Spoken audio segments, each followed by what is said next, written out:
Le projet iPad est né maintenant il y a 3 ans d'une rencontre entre mes collaboratrices et la société Econocom. L'idée de départ, c'était de moderniser les pratiques pédagogiques en motivant les élèves et en les rendant acteurs de leur apprentissage. Cet escape game a pour objectif de faire découvrir aux élèves comment se protéger par rapport à la e-réputation. Ce qui est intéressant de la tablette, c'est justement de pouvoir vraiment mettre les élèves en activité, quoi. Ils vivent vraiment la chose. On a un indice à trouver dans les livres, dans les rangées. On a fait ce choix d'équiper l'intégralité de l'établissement, donc les enseignants, nos collaborateurs et surtout toutes les classes de l'établissement.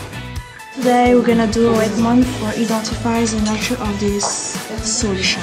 Econocom accompagne l'établissement sur les différentes composantes du projet, de la fourniture des équipements, accessoires, licences et services, en passant par la formation pédagogique des enseignants. Et tout ça au travers d'une solution de location de tablettes, un modèle viable économiquement pour l'établissement. On va reprendre la correction et on va voir un peu où est-ce que ça a pêché. Au lancement du projet iPad, les enseignants ont une crainte que l'iPad remplace l'intégralité de tous leurs outils. On s'est aperçu très rapidement qu'il est venu compléter la gamme. C'est pas un outil qui remplace l'ensemble, c'est un outil supplémentaire. On continue à écrire sur des cahiers. On utilise de plus en plus la vidéo dans nos cours et les élèves l'utilisent pour faire des comptes rendus sur leurs actions professionnelles. Donc c'est un nouveau moyen de rendre compte aux enseignants qu'il ne remplace pas les outils actuels. Il vient les complémenter. Ce qui a contribué à la réussite du projet iPad, c'est sa mise en œuvre. On a d'abord imaginé doter notre corps enseignant et nos personnels.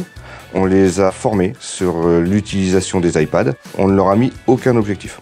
Et ensuite seulement, les élèves ont été dotés en classe entrante. Donc la montée en puissance s'est faite de manière très régulière. Ce qui fait également la réussite, c'est que les élèves, eux, ont l'habitude d'utiliser un iPad. L'enseignant a porté le domaine professionnel. Donc le mix des deux a fait que l'iPad facilite le lien entre l'élève et l'enseignant. L'iPad est un très bel outil de travail qui permet de faire évoluer notre enseignement, qui permet de s'adapter au profil des élèves et aussi à ce que les élèves soient acteurs de leur formation. Le prof a souvent de très bonnes surprises quand l'élève arrive à prendre suffisamment de recul pour s'approprier son outil et créer ses propres supports de travail.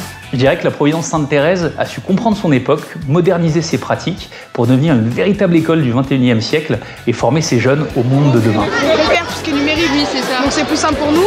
On n'a pas besoin de feuilles qu'on va perdre ou qui vont se déchirer dans notre sac. Là, tout est directement sur la tablette, donc c'est beaucoup plus pratique. Ceux qui ont du mal à écrire, comme moi, la tablette c'est bien, c'est au propre et c'est mieux pour apprendre. On n'a pas besoin d'aller sur l'ordinateur ou d'aller au CDI, on a directement tout sur la tablette. Ce qui est bien aussi, c'est que les réseaux sociaux, il n'y a pas, donc on n'est pas distrait par ça. En maths, en français, en anglais, dans toutes les matières, on utilise la tablette.